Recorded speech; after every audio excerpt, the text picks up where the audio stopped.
Ladies and gentlemen, welcome back. Now that we're done serenading you real quickly, let's move on to the action at hand today.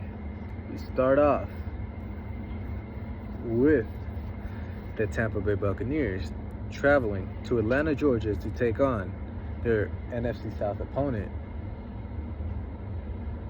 in the Falcons. In this one, we are gonna have to roll with the Tampa Bay Buccaneers. Why? I'll tell you. Because let's actually start off with the Falcons and why we're not picking them. Because their right tackle Caleb McGarry, he is back, but he's still not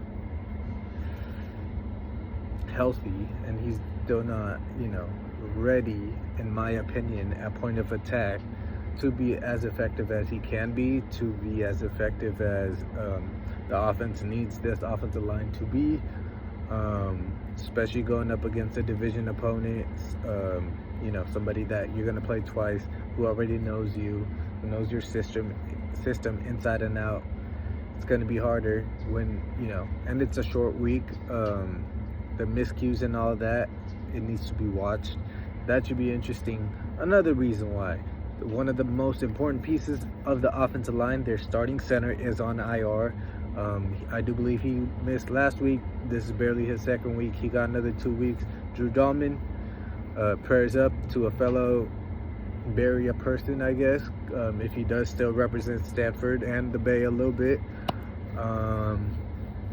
After that, defensively, their back end has been absolutely phenomenal. You got 2 all-pro safeties and a corner who's a borderline, Pro Bowler, All-Pro at any given moment, at any given season. You're gonna more than likely have success with them. However, that front seven still needs work. Are they, doing their job? Sure, but just doing your job is not gonna get you a Super Bowl. That's what I'm gonna guess Falcons do aspire to win, so it will be interesting to see how that goes. So far, their team has been gelling, but it still needs time. There's way too many new pieces from a new head coach, new quarterback, a new pass rusher.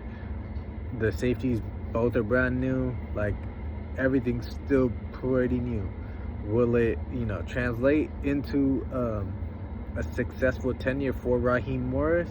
Hopefully, because it is his second time coming around. He knows everything about Atlanta, and how the Falcons work. I hope he, does his thing, leaves his mark in Atlanta, and builds a successful and a winning program out there. Now we move on to Tampa Bay. Talk about successful programs. A recent Super Bowl champion. And they still have a lot of those pieces there. Levante David, your wide receivers, Mike Evans, Chris Godwin, they're still the same. Trey Palmer's still there.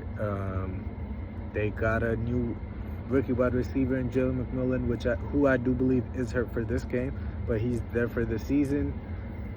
It should be interesting to see how, all of those offensive weapons get utilized down there, with Dave Canales leaving to go take on those Panthers job. So a new offensive coordinator, but Baker so far has not lost a step. The only little advice or little change that they can make would probably be moving Bucky Irving to starting running back. A lot of teams have kind of had to figure it out. Patriots with Ramondre Stevenson, Raiders with Zamir White, even Bengals with Chase Brown and Zach Moss. Apologies. So running backs are still kind of getting figured out. Teams are getting figured out. But that offense is already clicking, and the defense for the Bucs, the front seven, there's a lot to be asked of that. There's no standouts, especially as a pass rusher. Since Shaq Barrett retired, there's not been a fill-in or replacement that has been brought there that's been adequate or even close to that level. Like we mentioned, for the Falcons, at least they went out and got chewed on.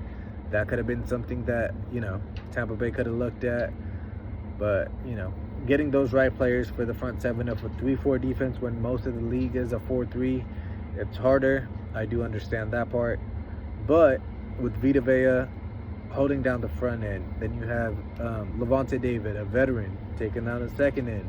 Both Super Bowl champions, may I add. And then at the back end, you still do have Jamel Dean, even if Carlton Davis did get traded to Detroit. There are still young pieces. Antoine Winfield's still there. So I still got to roll with the Bucs. They have a more complete team, and they have a more team that's, already figured out. Everybody knows their roles. Everybody knows their places. And more importantly, everybody knows what it takes to win. Baker's just like a little addition on top that kind of puts it all together to take them farther. They made the playoffs last year. We'll see what their ceiling might be this year. I'll catch you guys very soon on the Sunday episode.